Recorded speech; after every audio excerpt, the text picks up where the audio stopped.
Bismillahirrahmanirrahim. Ya Fattah, Ya Fattah, Ya Fattah. Allahumma salli ala Muhammadin wa barik wa sallim. Rabbana zidna ilma, Rabbi shrah li sadri, yassir li amri, wahlul 'uqdatam min lisani yafqahu qawli. Assalamu alaikum wa rahmatullahi wa barakatuhu. Wa alaikum assalam wa rahmatullahi wa barakatuh. I know that last 2 days were very hectic, so and very rushed. So today I would like to start with you one by one, asking that if you have any difficulty in any of the topics. So I will try to recap that first before we start our last topic of the ism today, inshallah ta'ala. And today we will end the ism chapter and we will start the fail from Tuesday. And on Monday you have a quiz. So I will start with Sister Hodma. So Sister Hodma, any query, any question so far? If is anything you want me to clarify? Not on the top of my head. Oh, just they said in the book that the isms, the Jumlah Ismiah doesn't always start with the ism. There's a few exceptions. Did I miss that lesson? Did you learn about that, or no? I told you that Jumlah Ismiah always start with ism, but when we have harfu nasab, then we have a harf starting the Jumlah instead of ism, right? Okay, that's what it means. Okay. Yes, and sometimes the Jumlah Ismiah comes also under a Jumlah failure, right? So we have not studied Jumlah failure yet, but inshallah ta'ala, when we start a topic of fail, you will find that Jumlah Ismiah is coming inside a Jumlah failure as well. So this also refer to that. But as per what we have studied so far, the simplest observation is that when we have a harfu nasab starting a Jumlah or harfu jar in case of abnormal sentence structure, then we have a harf starting a Jumlah. But when we have a harf in front of and starting off as a beginning of a sentence, we will see if it's coming before a ism or a fail. If it's coming before an ism, then it's a Jumlah Ismiah, and if it's coming before a fail, then it's a Jumlah failure. Okay? Any more questions, Sister Hodma? No. Okay, very well. Sister Parveen, Amin, do you have any question? Yes, Ustaza. Actually, I will read again, inshallah, but I have confusion with breaks. How to find out the breaks and give the yeah. Okay, so the simplest thing is that when we have the common breaks that we have in Jumlah Ismiah is that when we ever see an independent pronoun, right? You will see the independent pronoun always when you say in English, right? Independent pronoun is he, she, it, they, right? You, yes. I, me, right? So when you have in English, you have he is, she is. You don't have he and something else attached to it, right?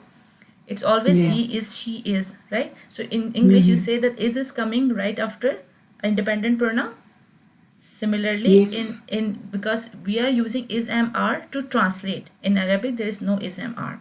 So if you think in English, you say that okay, when there is an independent pronoun, it means that is coming right after it. Right? The first thing is the break in chain. Second thing is Ismul Ishara. So if you start thinking in English, Ismul Ishara means this, these, or those, or that, or those, right? So when you have in English, you say this is my book. So you say this, and is coming right after what?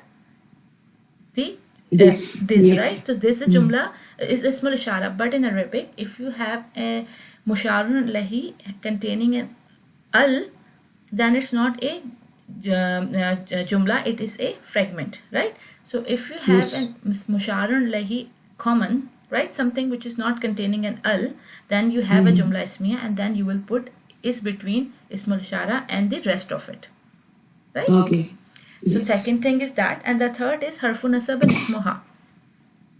So Harfu Nasab and Ismuha fragment you have studied. So when you have a harfu nasab, one of the 8 that we have, and you have an ism in a rafa form, whatever, if it could be right after the harfu nasab or it could be some places after. You see the idafa can come in between them, right? We have many examples. Yes. So So when you have the first ism in rafa form, and you say that first ism means it could be a fragment as well, but when you have a nasab fragment or a nasab ism in nasab form, then you put your is, am or are, because harfu nasab is your fragment has ended, and we say that if one fragment is ended, another fragment is beginning, there is a break in chain, because the two things are separate buckets. Separate, yes. So then this is one of the common, and the third is between a proper and a common word.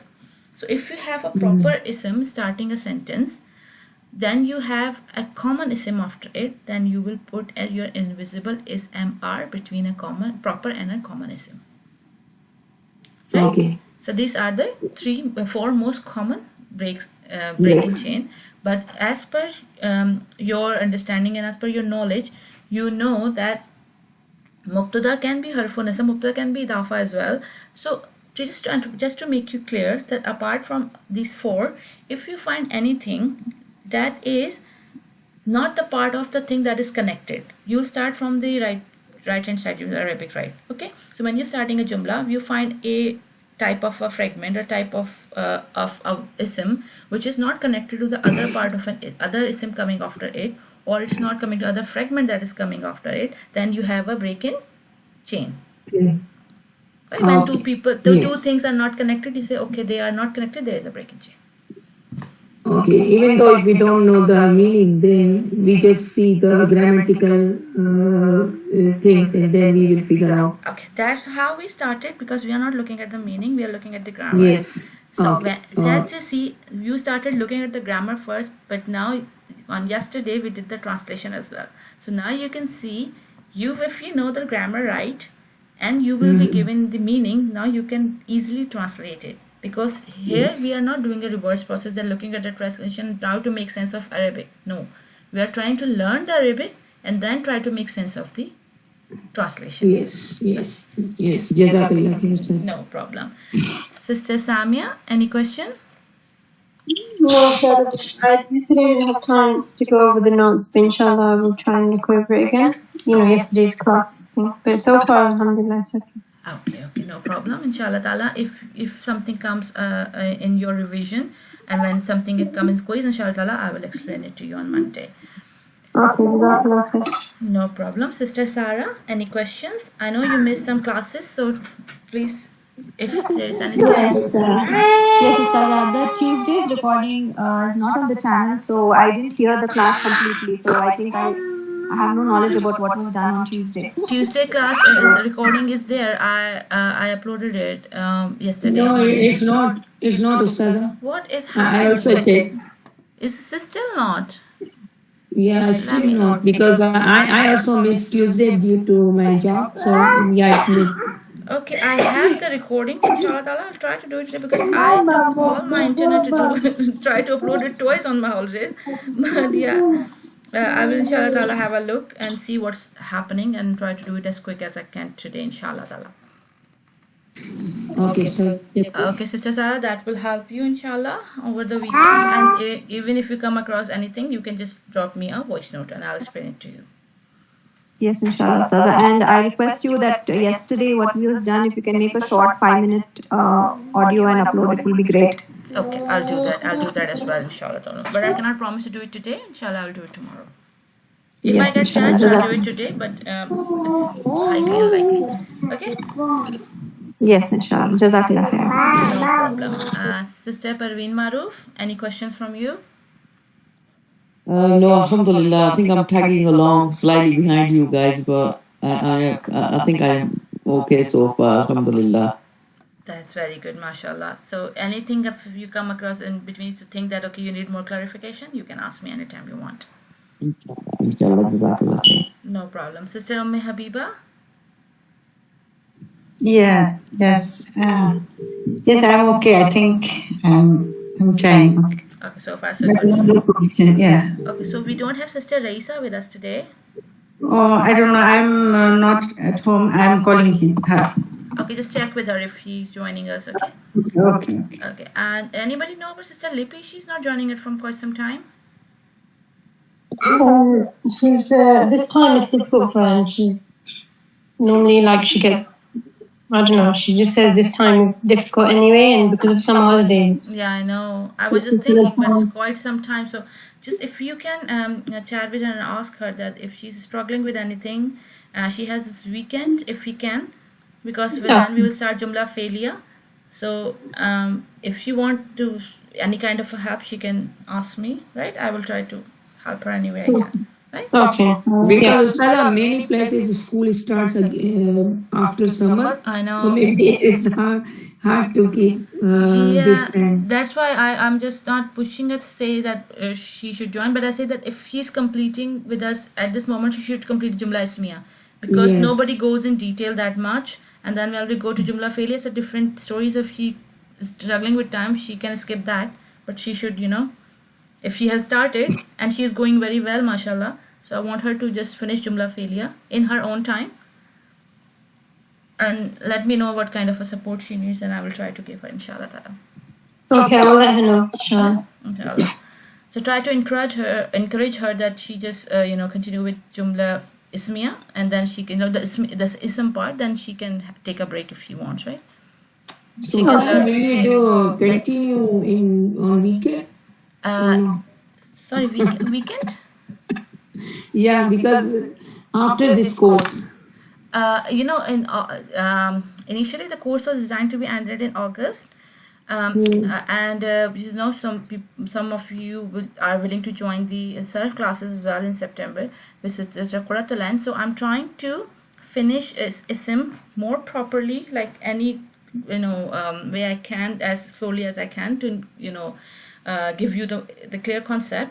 And then inshallah ta'ala, in the rest of the August, like 2 weeks, we will do the initially we'll do the fail, the introduction to fail, and then in September onward, inshallah ta'ala, 3 days a week, Tuesday, Wednesday, Thursday, we will have classes continue. Who can join us is okay to them, and who cannot, I understand. But for them who are joining, we will study inshallah ta'ala fail in detail from September onward. It will take 2 months or more than 2 months. It may take till half of our November, but we will start inshallah ta'ala our topic of fail inshallah in detail. With the Ustaza Quratul.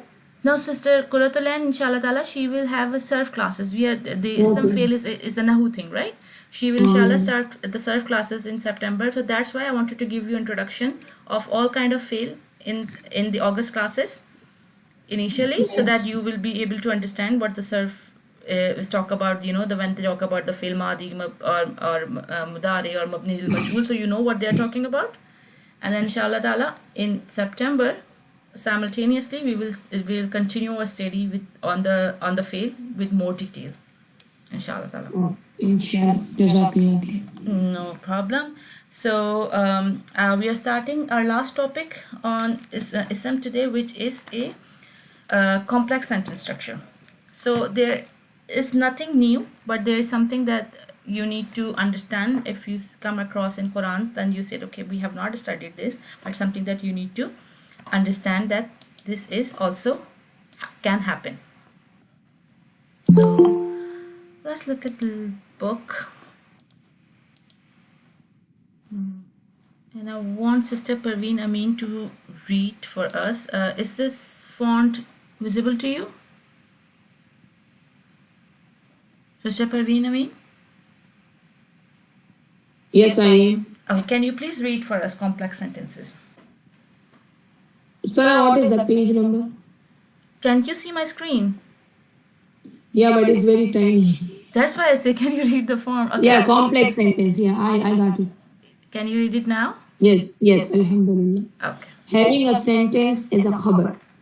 We call our discussion about sentence level and fragment level labels of macro and micro era. Recall that on a sentence level, the possibilities are limited.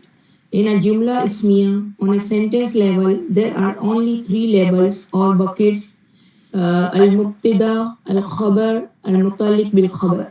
The contents of those buckets, however, can vary. Okay, please break here. Okay, we say that we did the 2 type of labeling of in Jumlah Ismiah, which was micro, a sentence label, and the other was micro, which was the fragment label.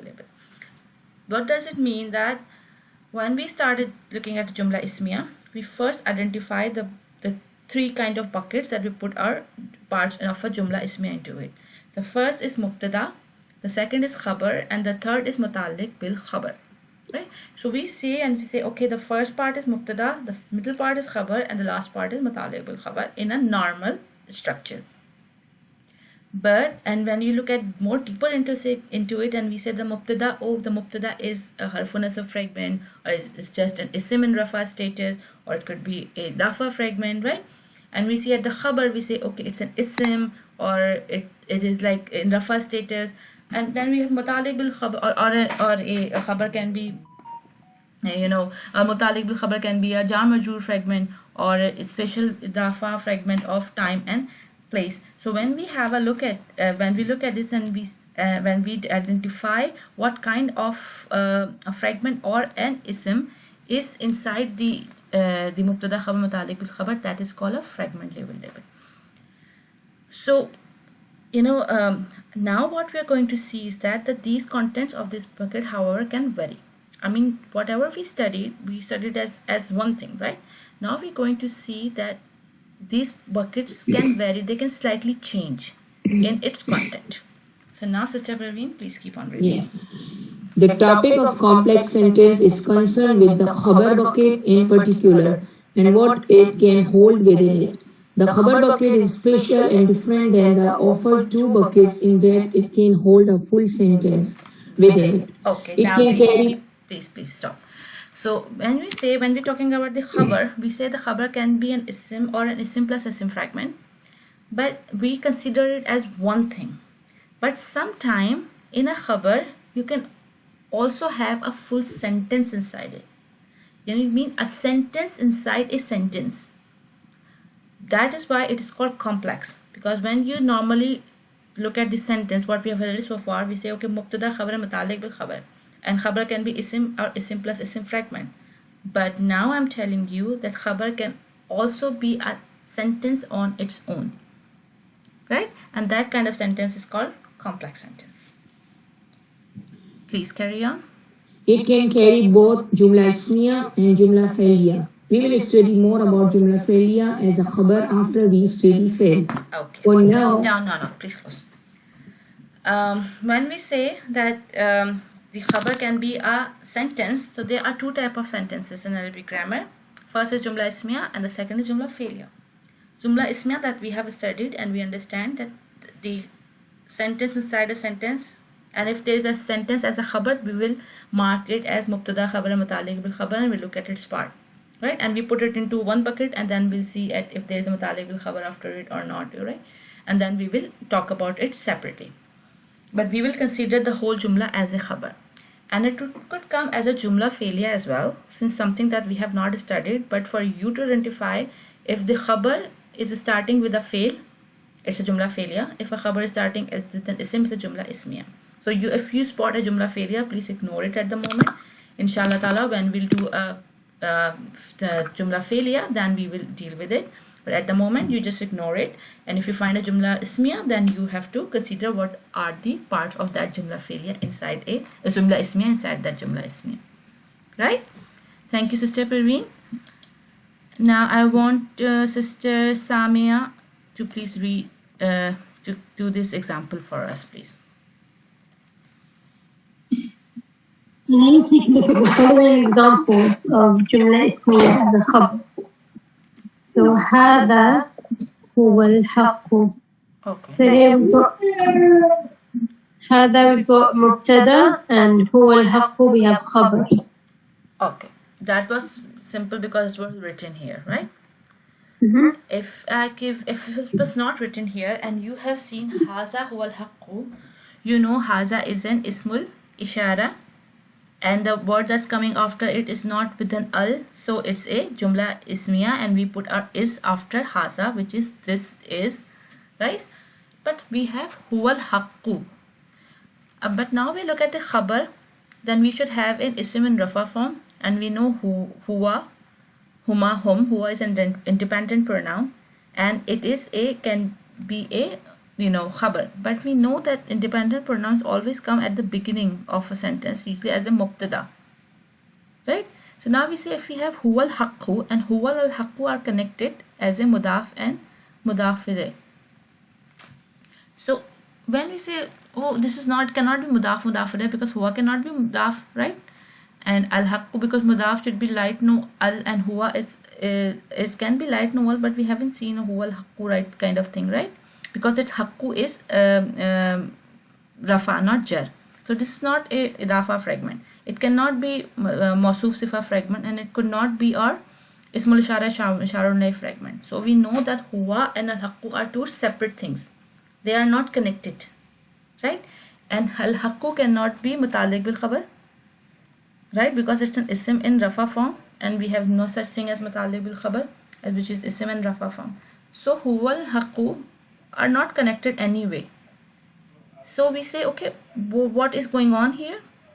So we say huwa al-haqqu is another sentence, because if we look at the huwa al-haqqu, we say is come after an independent pronoun, and huwa al-haqqu means it is the truth. Huwa means he or it, and al-haqqu means the truth. So it is the truth. So it is the truth is a sentence on its own, right? So we say haza, this, it is the truth. This is the truth. If you put it in a right language, we will say this is the truth. But it in word by word translation, we say this, it is the truth, right? So this, it is the truth, is a jumla inside a jumla ismiya as a khabar. Does it make any sense to all of you? I know I'm talking a lot of alien language at this moment, but are you finding it understandable? Yes, Ustaza. Ustaza, the sentence which is inside is also Jumlah Ismiah. The same. Yes, because what Jumlah Ismiah inside Jumlah Ismiah. Yes, what it is starting with huwa. Huwa is an damir. Damir is an ism, right? Okay. So that's why I explain it to you in that much detail, because I want you not to look at this mubtada khabar thing, but try to process it on its own, because haza and huwa, there's a break in chain. Huwa and al-haqqu, there is a break in chain, right? So if we have huwa al-haqqu is one jumla ismiya. Huwa al-haqqu is one jumla ismiya, right? Okay, so if only haza haqqun means different story. Yeah, haza haqqun means this truth. This is a truth. No, Yeah. haza al-haqqu means this truth, because if we have al after haza, it's a Yeah, fragment, then not fragment. an Yes, ism. yes. Haza al-haqqu means this truth. Okay, got it. Yes.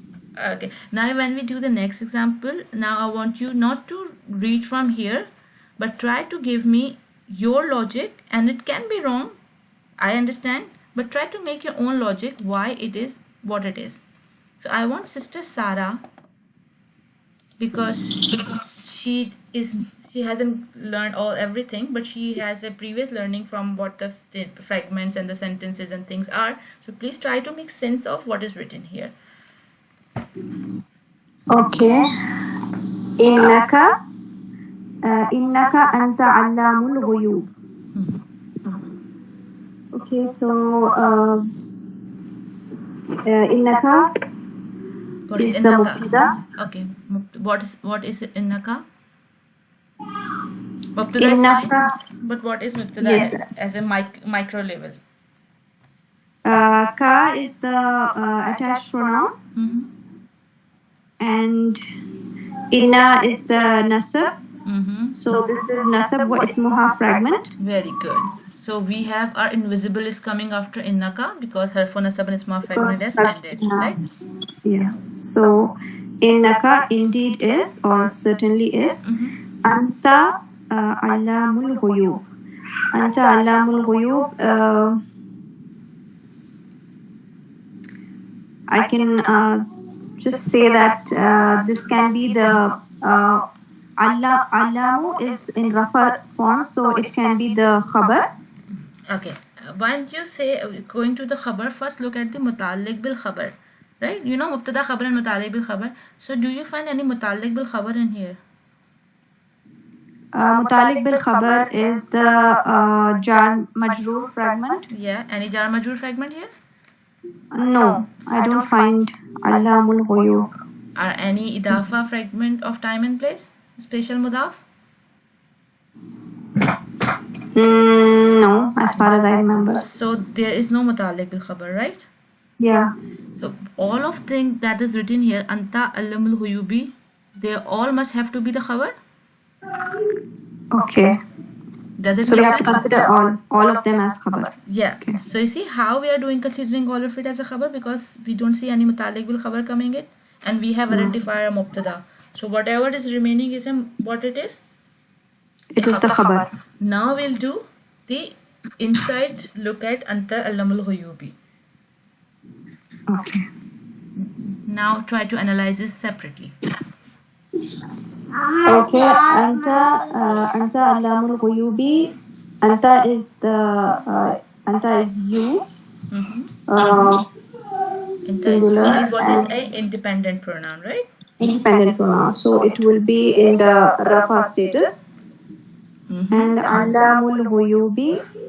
Allamul ghuyubi is allamu is the mudaf because it's light and doesn't have al. And al ghuyubi is the mudaf ilayh. So we have the idafa fragment here. Okay, and what about anta and allamu? Is there any connection between anta and allamu?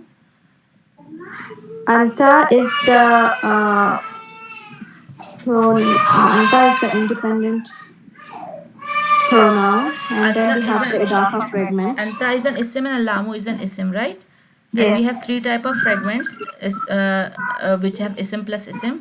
So one is ismul ishara, gone because there's no ismul ishara. The second is mawsuf sifa, gone because we do not see, because anta is proper and allamu is common. So anyway, that is gone. The third is the idafa fragment.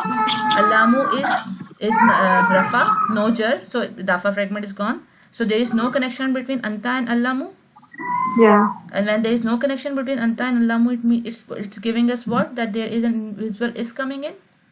Yes, because of the independent pronoun, there is an invisible is coming.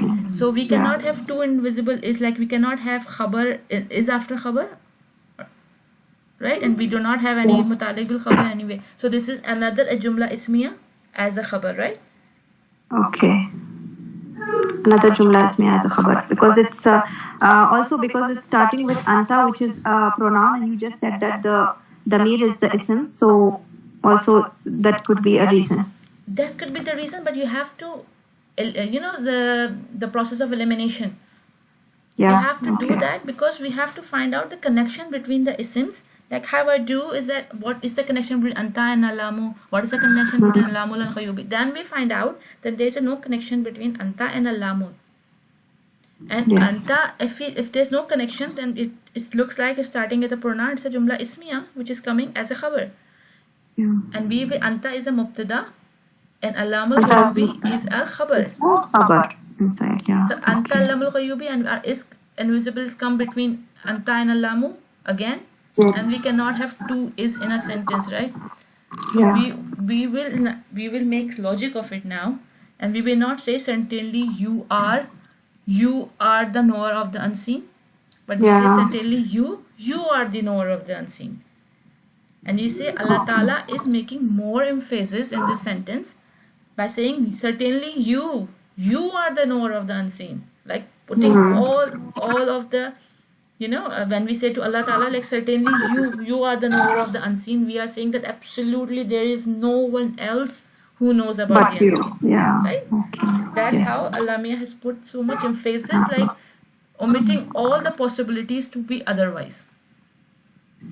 Putting this type. So these kind of sentences comes very often in Quran, inshallah. So you will see. So does this make any sense to you, Sister Sarah? Yes, alhamdulillah. And to Alhamdulillah. everybody else, does it make sense to you? Are you finding it, you see? I have a question. Before you said that if we put M is R after first break of any chain. So here first break is innaka, no? Yes, that's what I say. Sometimes you have to make, in English, you have to make a logic. If it's a simple jumla ismiya, not a complex jumla ismiya, you put the is after the first break. But now if you translate it, certainly you are the knower of the unseen, that makes sense as well. But it doesn't look like a good English. Right? So that's why you say certainly you are the knower of the unseen. we omitted one R here. Logically, there are two R in this sentence because one R is from the khabar, because khabar is a sentence as well. If I put word by word translation, right? For one Jumlah Ismiah, we are putting only one R. Yes. Like if I say certainly you are, for the innaka antamul huyubi Jumlah Ismiah, and then you are the knower of the unseen because of anta allamul huyubi, another Jumlah Ismiah which is inside. And to avoid the two is MR in one sentence, that's why you omitted it and you put certainly you are the knower of the unseen, which makes more flow in speaking. Is that okay? Okay. Okay, fine. Who should I ask next? Sister Parveen Amin. Please read from in the examples above. Okay. In the examples above, there are two tiers of sentence level labeling. This is because the khabar, which is a sentence level has a sentence inside of it. After completing the first tier of sentence level labeling, the sentence inside the khabar is pulled out and labeled like any other sentence. Okay, this is something, sorry, please stop it. This is something that we just studied, that we label one part first and then we go inside the part and then we'll see what is going on inside it. Then we will find out what is, and we label it again as a Jumlah Ismiah, and then we'll find out what are the separate parts of the each sentences, right? Thank you, Sister Parveen. Sister Parveen Maroof, I want you to do this example again and try to explain it to us, like how you have processed it, not how it is written, how have you processed it. Huwa al-haqqu. Huwa is independent pronoun, and so al-haqqu is an ism, and it's irrelevant. So the breakage is huwa al-haqqu. Is the truth is there. So it's ism plus ism fragment, isn't it? Yes, it's not a fragment, because to be a fragment, huwa al-haqqu should have a connection. Yes, and there is a break. There is a connection. Yes. Huwa is an ism. So What kind of an ism it is? It's an independent pronoun. So it should be in rafa status, shouldn't it? Yes. So when we have an independent pronoun, then what we have after it, if it's a sentence, there's a break in chain. Yes, there is a break in chain. Yes. And haqqu is an ism in which status? It's in rafa status. So huwa becomes our mubtada and haqqu become what? Al-khabar. Become khabar, because for khabar it should be in rafa form. Rafa status. Yes. So huwa al-haqqu is making a sentence on its own. It is the truth. Mubtada al-khabar. Yes. So now go back and haza huwa al-haqqu.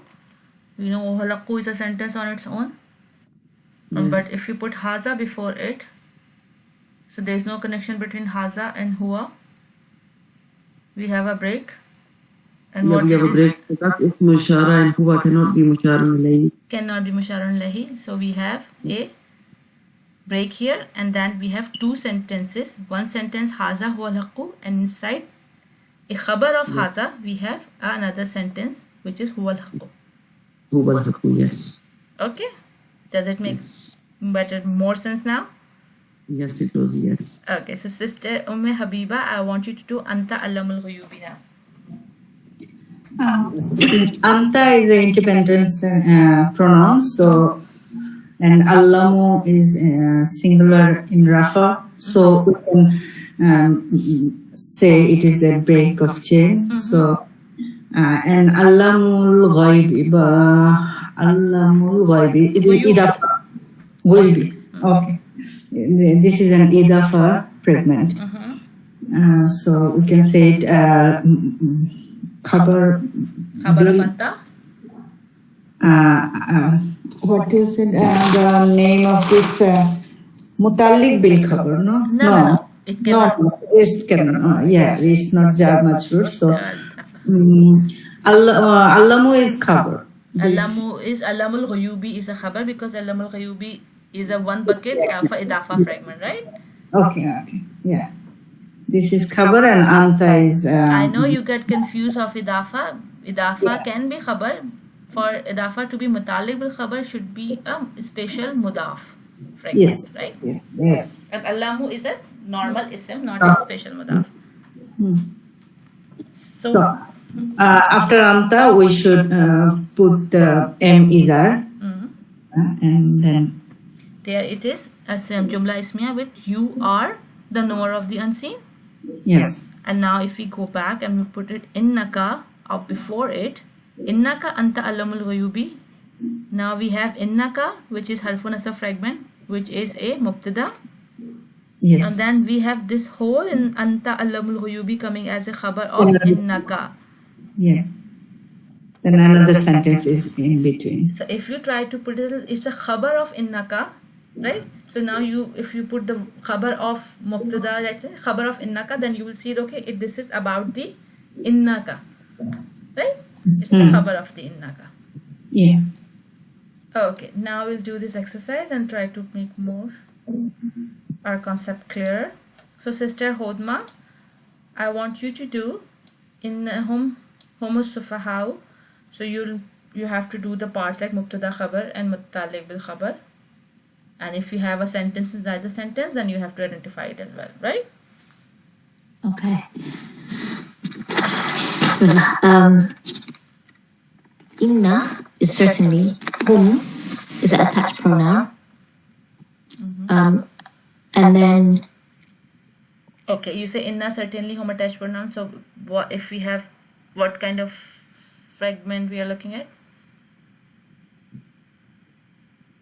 What is inna?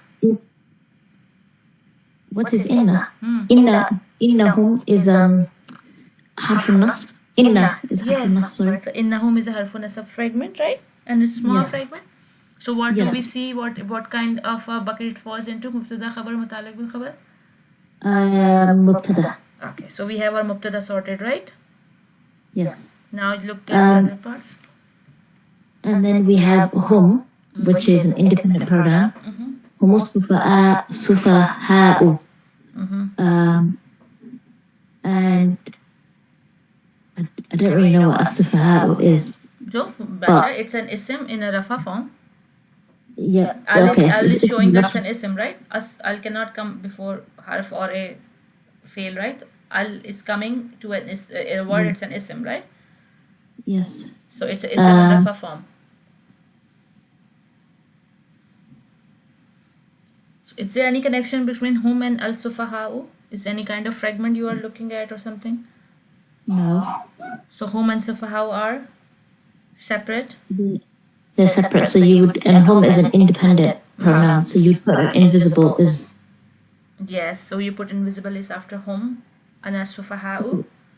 So maybe those two words together are the khabar. Those two And the words mubtada together is- are a sentence on itself, and they are the khabar of inna, Innahum. and there is no mutalik bil khabar in this sentence, right? No.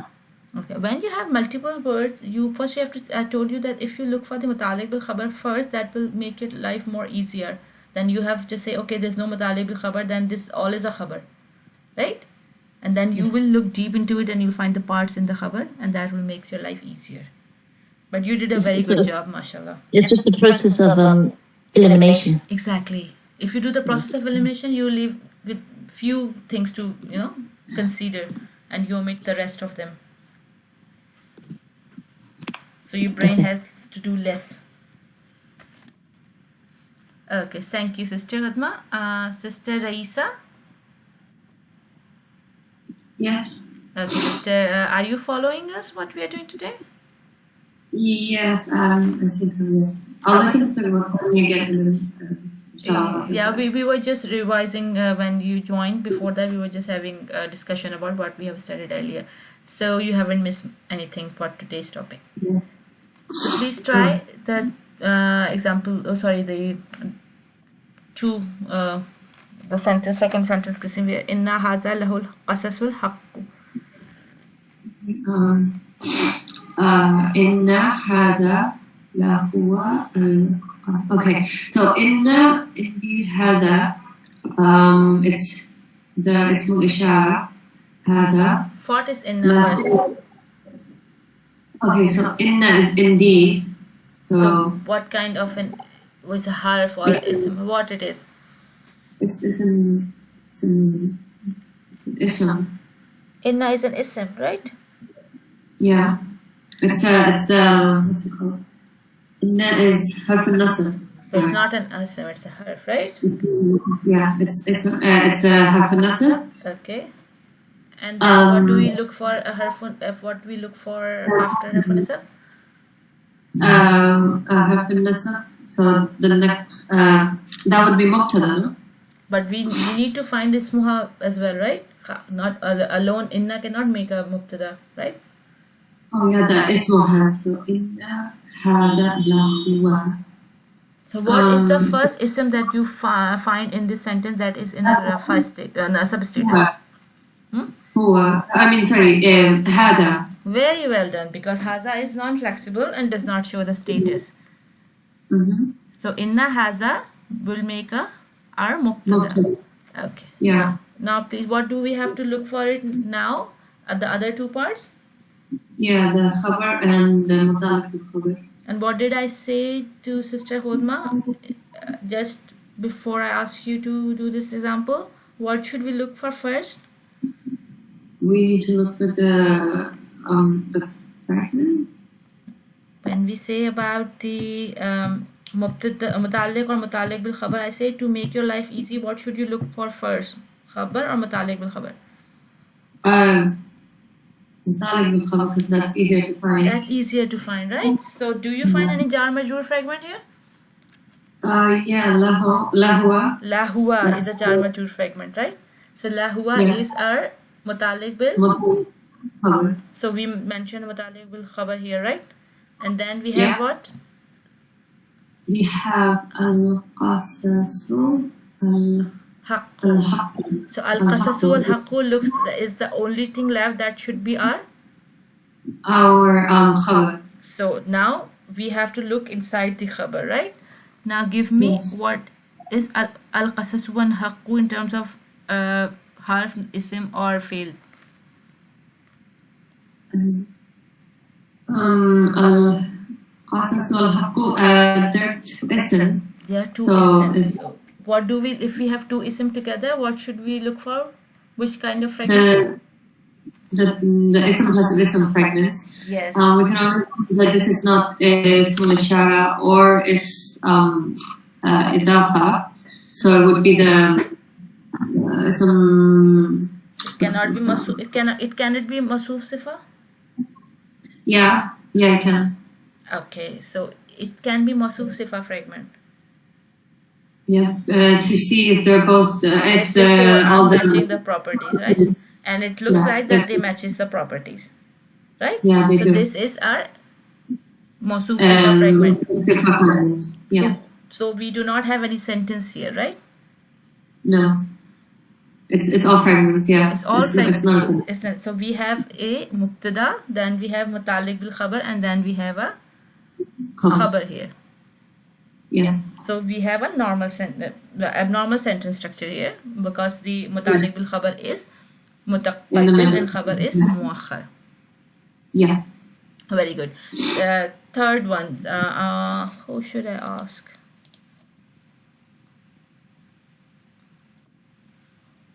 Sisters? What is the translation? Certainly this is The true story. This is la means For for you the true story. For him. For him the true story.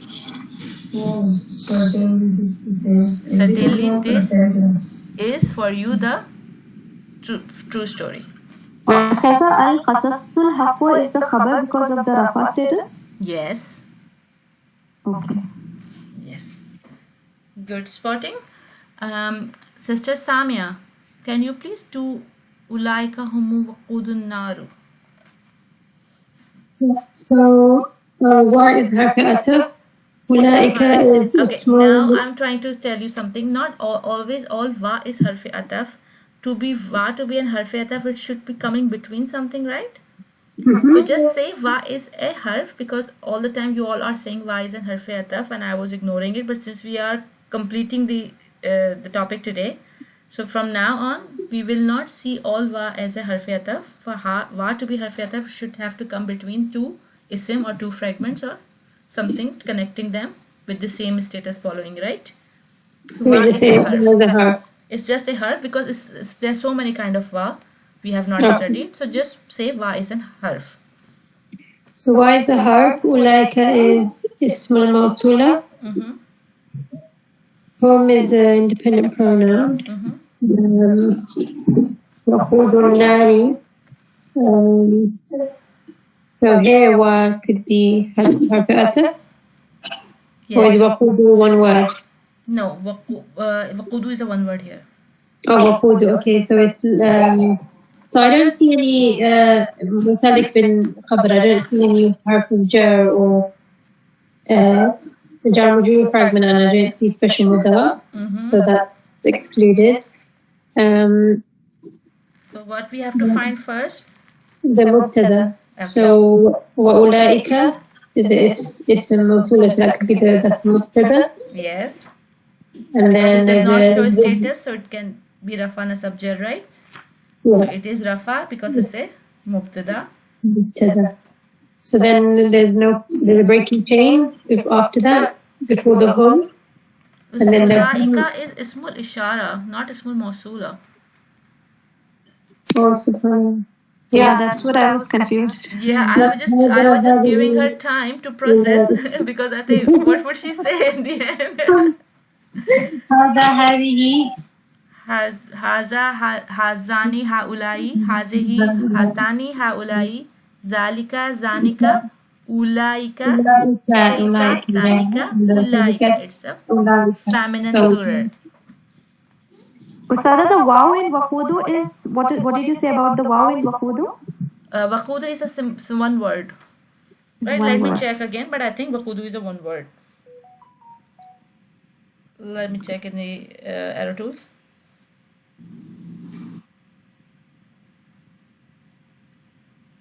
Okay, sisters, please carry on while I'm checking it. Okay, so ulaika is okay. This is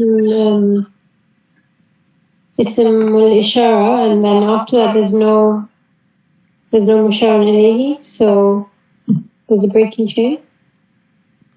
And then hum is an independent pronoun. Waqudu nari is waqudu is loud and nari is jar places, so this is idafa fragment. Yes, please. Waqudu is a one word, right? Okay. It means fuel. Okay, so this looks like another. Hum waqudu nari looks like its own sentence. Okay, now doesn't have to be looks like. You have to give me the parts, but why you did the process of elimination? Because hum is the independent pronoun, and after that there's a breaking chain. There's no connection between hum and waqudu. Okay, you are right now, but in the long run you can make mistake if you do not follow the process I told you, because that's something I'm trying your brain to process something in a way, because when you see a complicated thing you don't get confused, right? Ulaika is our mubtada, and we know ulaika and hum does not have any connection, so ulaika is our mubtada and afa is coming in. Now we have to look for khabar and muta'alliq bil khabar. And as I told to Sister Hodma, what we look for first, muta'alliq bil khabar. So there is no jar majroor or special mudaf, so there is no muta'alliq bil khabar, right? Then whatever we have, hum waqudun naru is all together is a khabar. So when we deep down inside the khabar, we will look at the three isms: hum, waqudu, and naru. Okay, whom you know is a damir. An-naru you know is an ism because al is there. Waqudu you didn't know that it was an ism, but I told you it's an ism, right? So now you look at the connection between hum, waqudu and an-naru. You will go first between hum and waqudu. You find no connection, right? It's the no country kind of fragments falling in. Now you look at waqudu and naru and you have identified that waqudu and naru is an idafa fragment. So we have a damir and we have an idafa fragment. They are not connected. So we say that this is a sentence. Right? I know you did everything right. You say everything right. But if you do not follow this process, there is a chance that you can make a mistake. Because you see home and you say it is simple, and because we are doing a very simple examples here. But inshallah, when we will be doing the examples from Quran, that can confuses you if you do not follow the process of elimination, right? That may you go in circles and say what's happening. Okay? Right. Okay. You did everything right. There's nothing wrong. But if you do it, that will make your life easier. Okay, inshallah. Jazakallah khair. Nothing, man. Okay, now we saw that we can khabar can be a sentence. Now we will see that khabar can be they can have multiple khabar, right? It cannot be a one khabar in a sentence. It can be multiple khabar. Like if I say in English, if I say like Fatima is a good girl, is a good daughter and a good wife. So there are two khabar about Fatima, right? That she is a good daughter and that she is a good wife. So there's not one thing about Fatima. There are two things that I'm explaining about Fatima.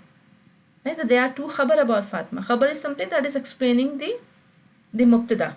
So it is explaining the Fatima. So Fatima is a good daughter and a good wife.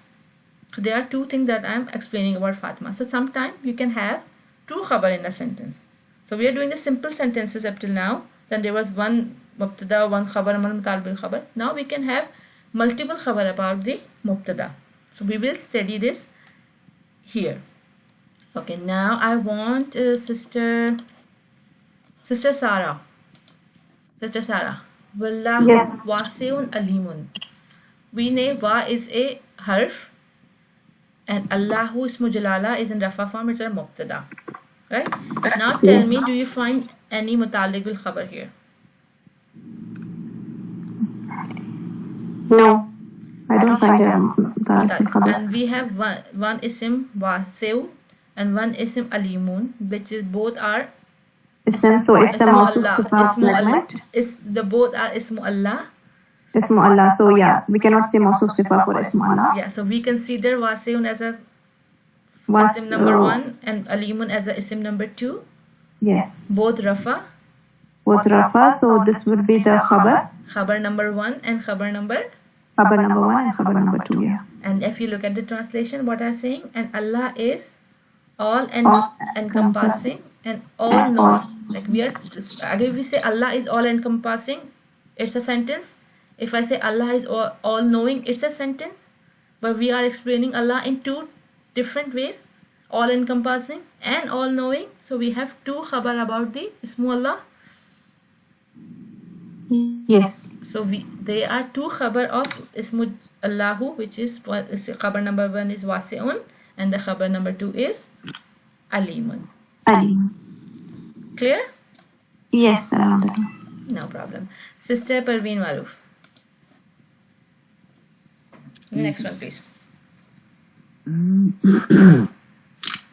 وَرَبُّنَا Rabbu is light and na is an attached pronoun, so that can be mudaf ilayh. Okay.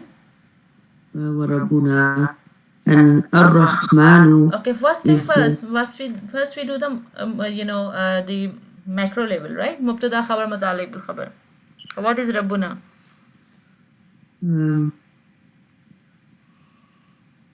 So there is a breakage after Rabbuna, so that can be our mubtada. That is our mubtada, right?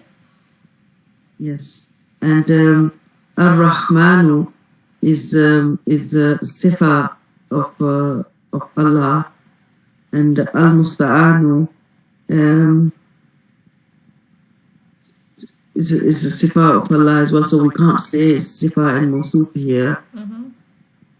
So we have to treat it as two separate isms. So we can say Rabbuna Ar-Rahmanu, and it will make sense as well. And we can say Rabbuna Al-Musta'anu, and that will make sense as well. So Ar-Rahmanu is a khabar number 1 for Rabbuna, and Al-Musta'anu is a khabar number 2 for Rabbuna. Yes. So we have two khabar here. Two khabars, and we can have both of them as together like we have here as well. So 1 and 2, yes. So we cannot combine them. We cannot say that they are one khabar. We say khabar number 1, khabar number 2. Okay. Right? So we will have to mark them separately. Yes. Okay. Good. Yes, please. Ar-Rahmanul Musta'an is not the with the mawsuf. Is can Now, when we have Ismu Jalala, we do not consider them as a Mawsuf Sifa. Because for Mawsuf and a Sifa, one thing has to be explained by something, right? One has to be an Ism, one has to be an adjective, right? And in Ismu Jalala, they are all the Ism or all the Sifat of Allah Ta'ala, right? They're all the names of Allah Ta'ala. There's no Sifa. If we consider them both names, or you consider them both Sifa, right? So there's no Ism and Sifa thing that is explaining each other. They are all independent. The merciful is independent and relied upon is independent. We are not explaining merciful with relied upon, right? so it's completely opposite of Al-Qasasul Haq, right?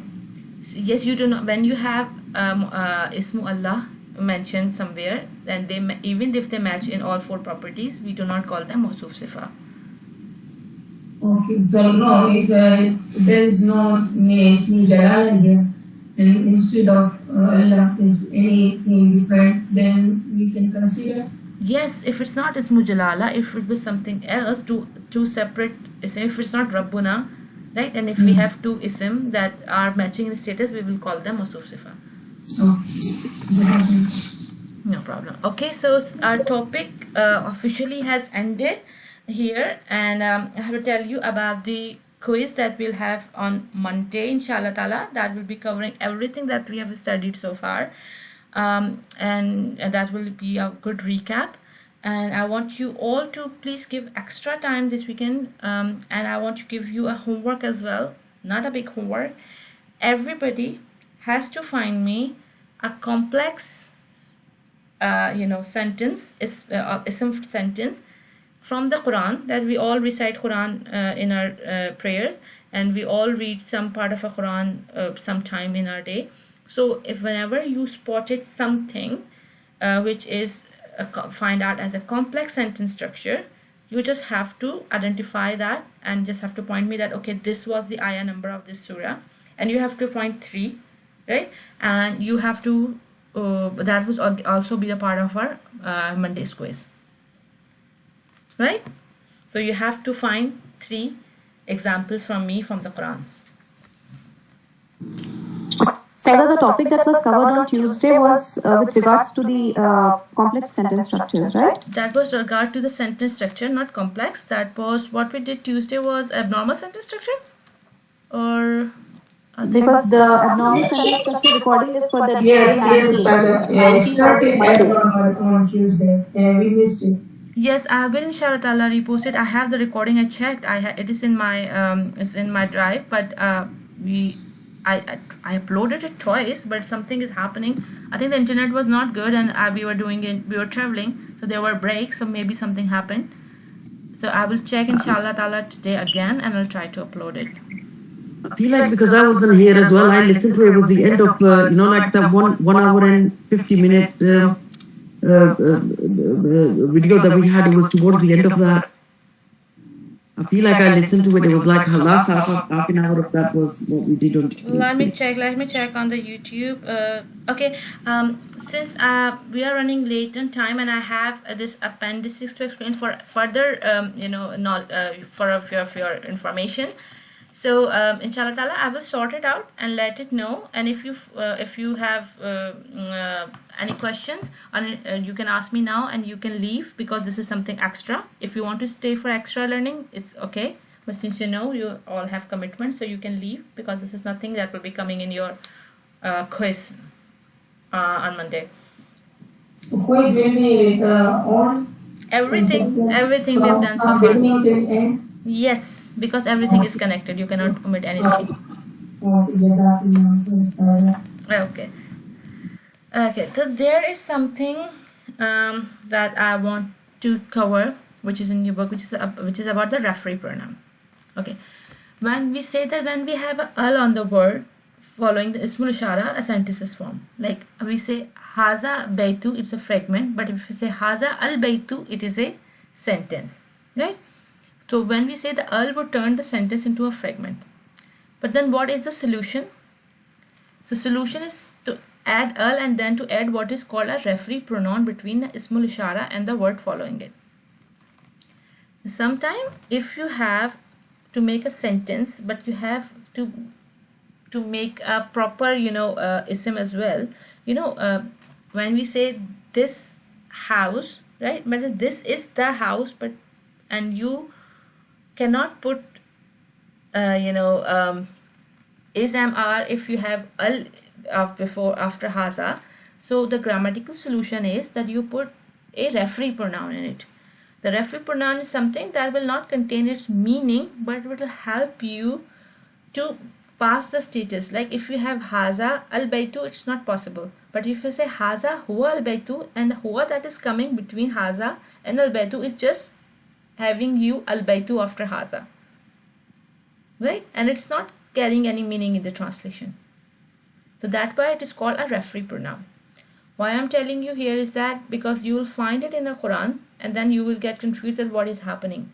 So just remember that if you see haza and al baytu, like haza and the ism with the al on it, and if you find a pronoun in between it, then you don't have to translate this pronoun, because that pronoun is a referee pronoun. Ustaza, you said haza al baytu cannot be, but haza al baytu can be a sentence, right? Haza al baytu is a fragment. If we have al after ismul ishara, then it's a fragment. If we do not have al after ismul ishara, then it's a sentence.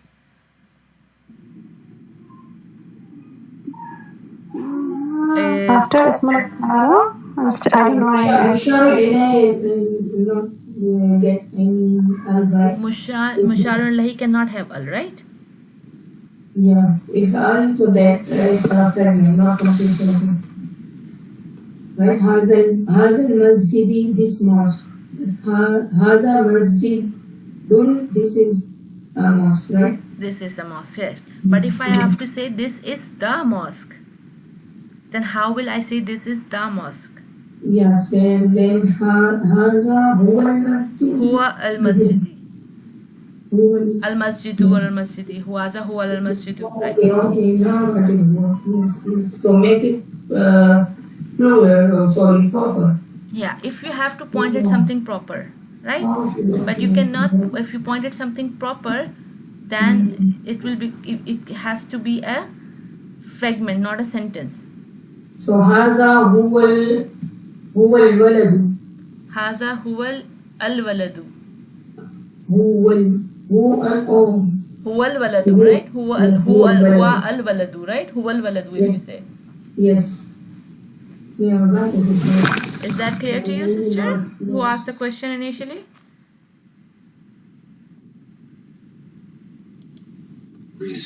So this is just for single proper ism, and then what we've learned before was when we did the ismul ishara, we did for you're pointing at mudaf, so that's you put it after, but this is for just a single proper ism. Yes. Okay, if you omit huwa from here, if I say haza al baytu, it's a sentence or a fragment? Fragment, because of al. Because of al, it's a fragment, right? But I have to make a sentence here. I'm not pointing this house, right? But I'm saying that this is the house. So how will you say this is the house? Haza baytu? Yeah, so we can't say al baytu hada, right? Because that's not We're not doing the mubtada. Yes, We're not we are doing the not idafa. Exactly. You can't say al-ha. Yeah. Yes. So here we have to point it, we have to make a sentence, but we have to say it in as a proper ism, right? If this is the house, right? Oh, this is the house I was talking about, right? Yes, this is the masjid I was talking about. So then if we have to say in Arabic, we cannot say haza al baytu, what will mean this masjid. And if I say haza baytu, means this is a masjid. So to avoid this confusion, this is the masjid, we have to put huwa in between them. Haza huwal masjidu. Or in this case, haza huwal baytu. So Salah is given in Suratul Abras in Tazkira. Sister, your voice is fading, so can you please come closer to the microphone?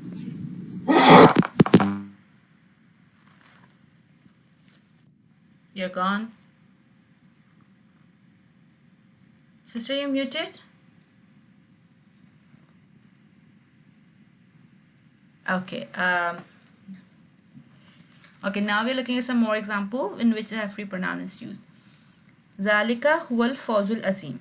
If I say Zalika al fawzul hakim, it will be a fragment.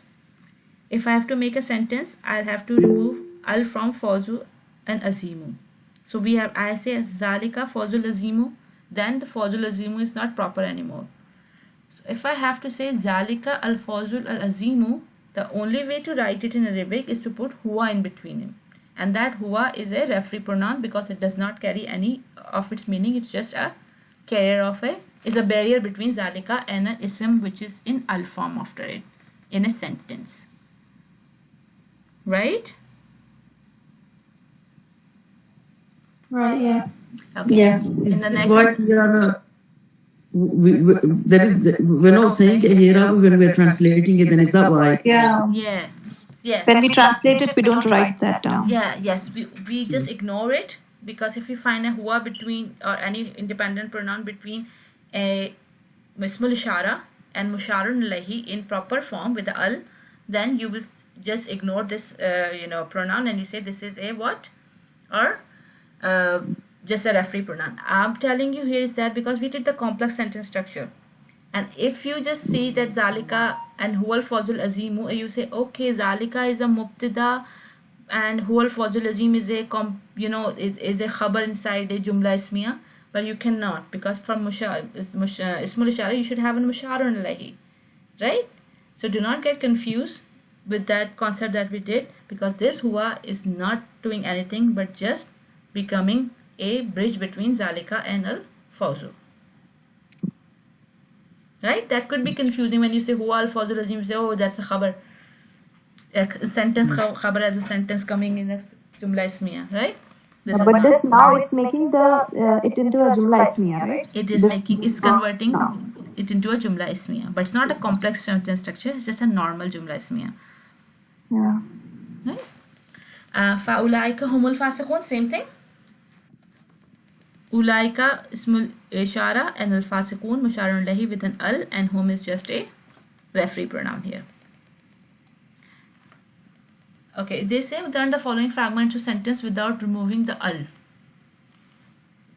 Okay, if we have to put a pronoun in between them to make it a sentence and we don't want to remove the al, what pronoun would you put in it? So can anyone try?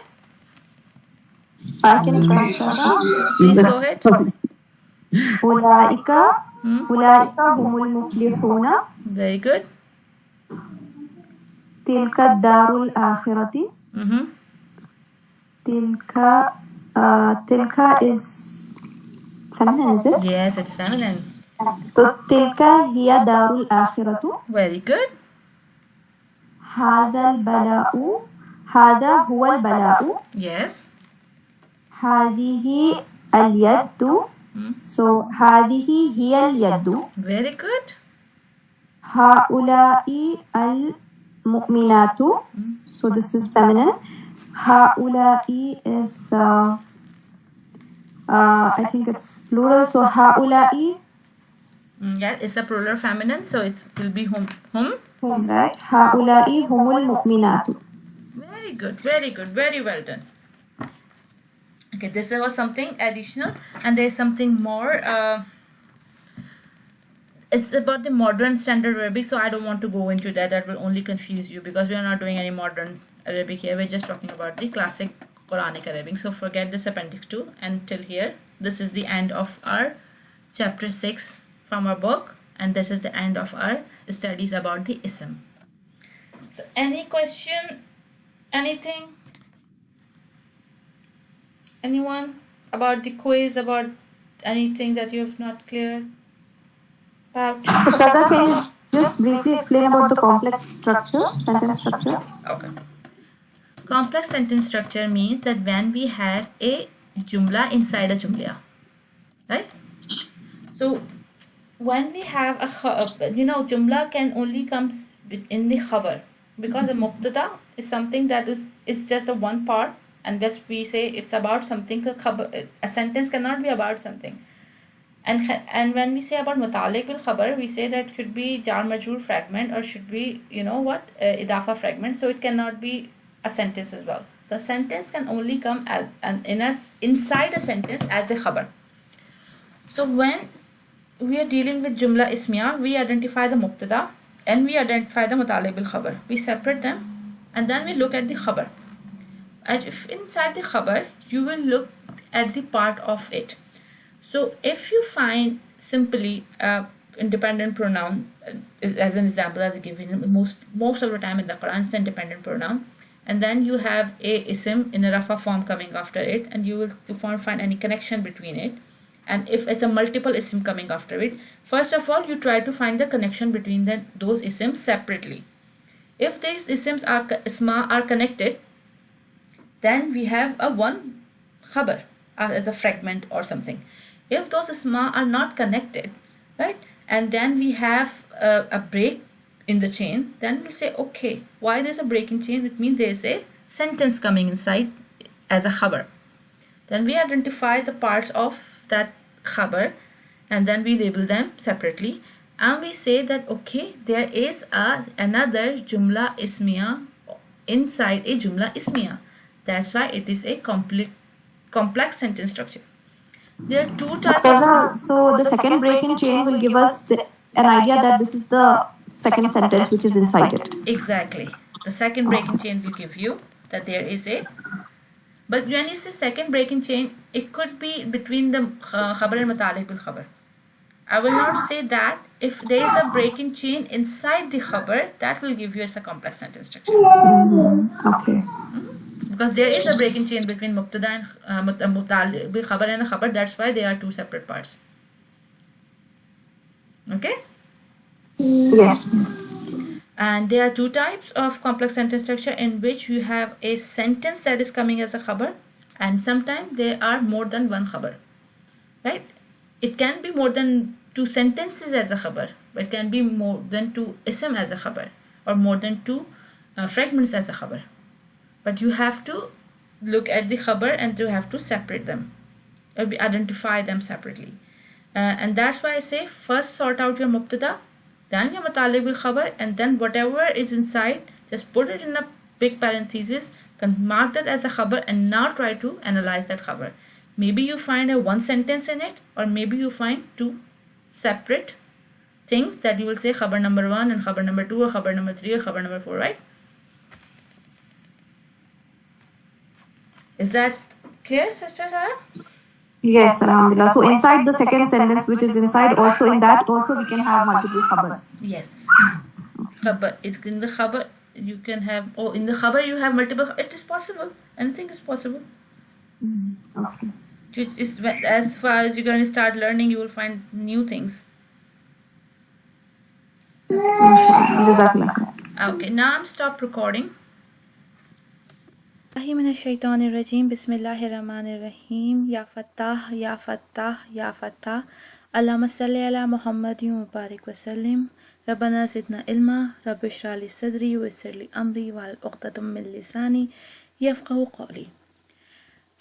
Today we will start something new about grammatical labeling of Jumlah Ismiah, but before that we will do a little recap about where this everything started. We learned in a previous lesson that there are two ways of labeling a Jumlah Ismiah. The first is sentence level label and the second is fragment level label. Sentence level label is the macro, like if you just put them a sentence into mubtada, khabar and mutaliq bil khabar parts, and then when you look deeper into that mubtada, khabar and mutaliq bil khabar buckets, you will find different isma or fragments there, and then when you label those fragments, this is called micro level label or fragment level label. Let me put it on screen. So the first in any normal Jumlah Ismiah is mubtada. First part is mubtada, the second part is khabar, and the third part is mutaliq bil khabar. A mubtada is something that comes in the beginning of a sentence. It is the part before is. In previous lecture we learned about finding the invisible is.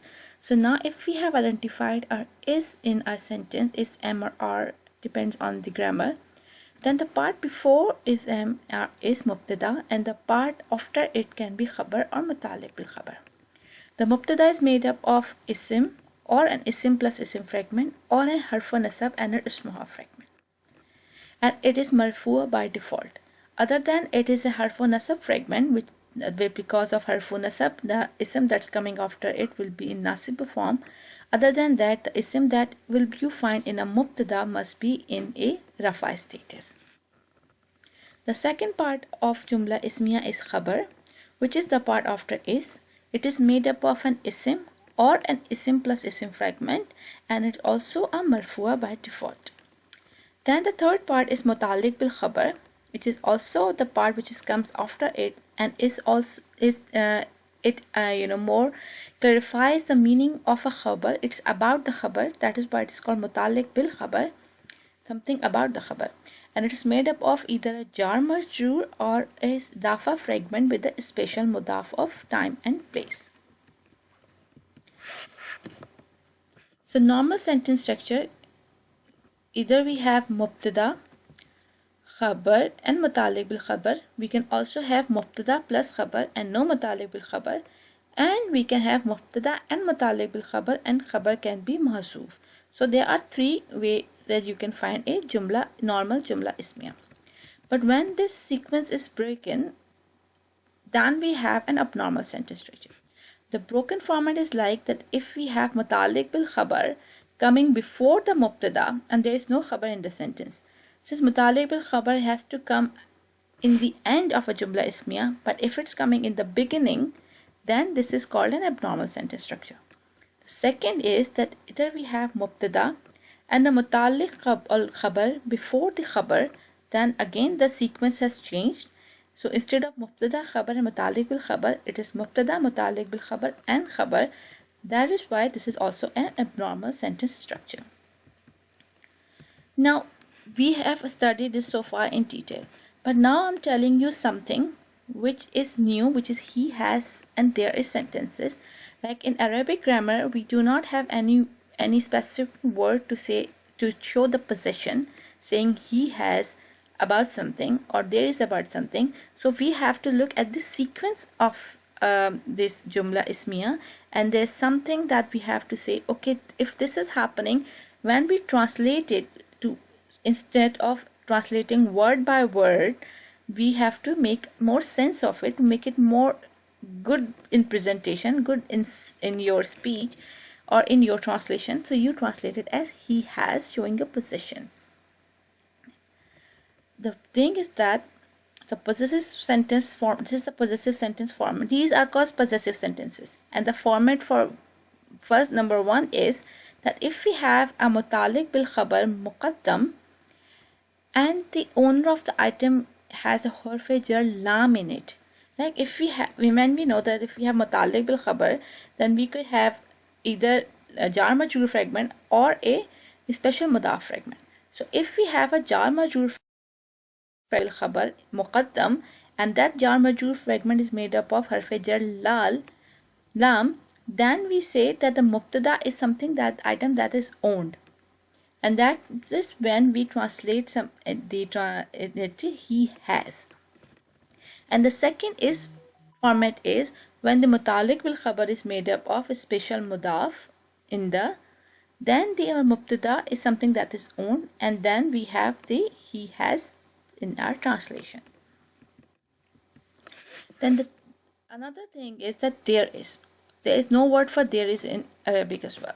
So the format that we have for there is that if we have a mutaliq bil khabar muqaddam and the mubtada muakhar, and if it is fi qulubihim, like if it's a jar majrur fragment, then we say okay, there is in the other translation.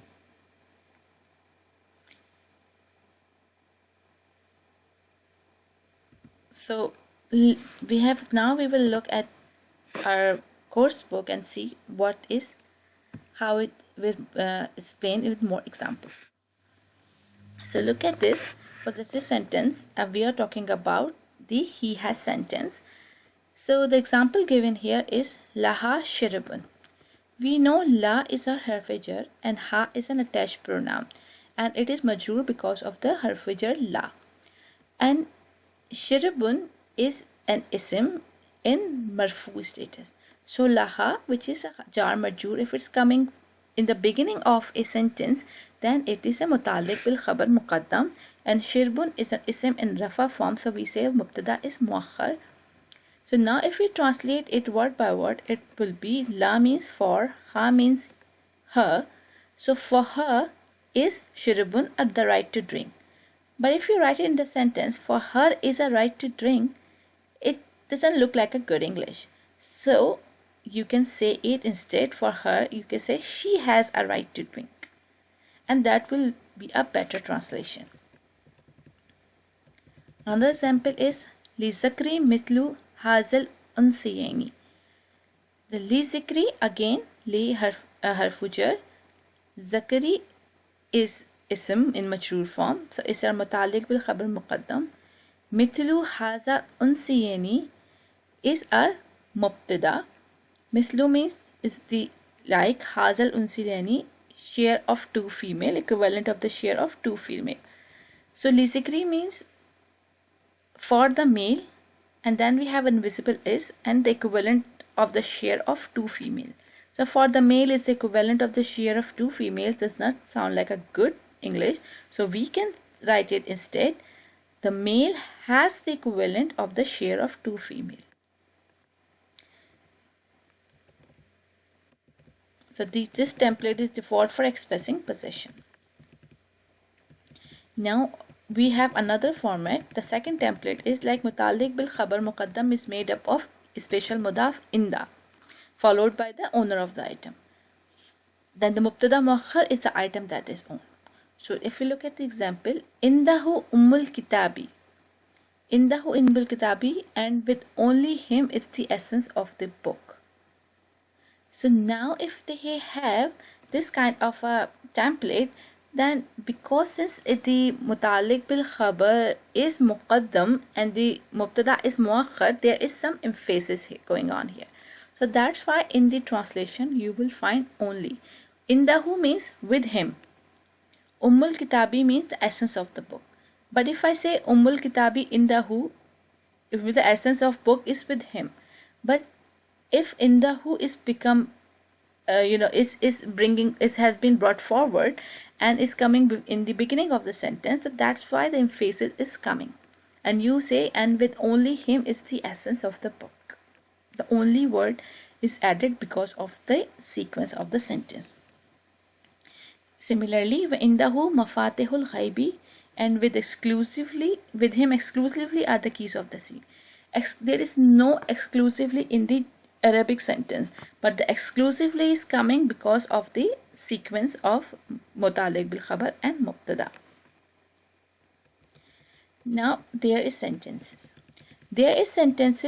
Again, there are two templates commonly used to express the existence of something at a certain location.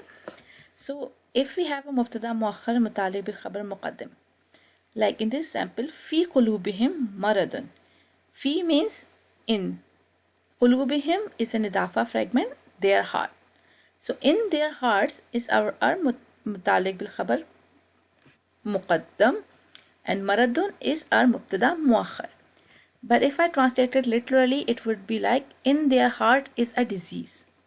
But it doesn't look like a good English if I say it. In their heart there is a disease. But instead you can write it, there is a disease in their hearts. And that makes a more flow in English language. So that's how when we say a jar majroor fragment as a mutalik bil khabar mubtada, then you can translate it as there is. Example, another example is bainahuma hijabun. Baina means between. Huma is two of them because it's a attached pronoun for dual. Bainahuma, between the two of them. Hijabun means a barrier. And between two of them is a barrier. And you can translate it as, and there is a barrier between the two of them. That looks like a better sentence. So this is our he has and there is sentences. There's nothing new, but it's only that if you have to spot them and translate them as a good English, that's why they have been dealt separately in the book to give you a more better understanding of how the translation is done. A'udhu billahi minash shaitanir rajim. Bismillahir rahmanir rahim.